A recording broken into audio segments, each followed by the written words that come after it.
There's heavy security around the Vancouver Island Convention Centre as the country's most powerful politicians arrive to meet here. For the first time, a federal Liberal cabinet will gather in Nanaimo, and they're bound to get an earful. This is continuing the tradition that we have here on the island of highlighting the deep, deep opposition to Trudeau's plans to push through Kinder Morgan. Last time the Prime Minister made a public appearance in Nanaimo, he hosted a town hall. He heard from people with many concerns. Chief among them were people opposed to the Kinder Morgan pipeline, which is still top of mind for many on the West Coast. And I think the days of him or his cabinet coming to Vancouver Island and not hearing that opposition are long gone.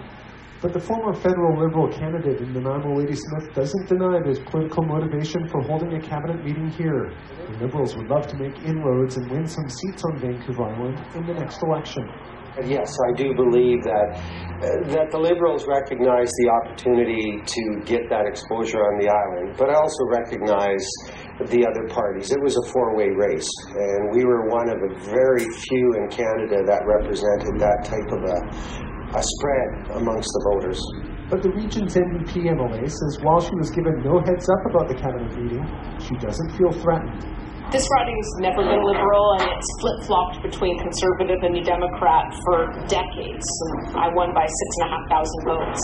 Sheila Malcolmson sees it as a positive to have the governing Liberals in the city to see and hear local concerns. The Trudeau Liberals are coming at really an interesting time for Nanaimo. We've got an affordable housing emergency, we've got a climate change wildfire emergency, and everybody's talking about pipelines and threats to Orca.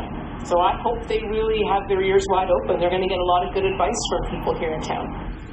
Protests are planned for tomorrow outside the convention centre regarding the Kinder Morgan pipeline and the Phoenix pay system.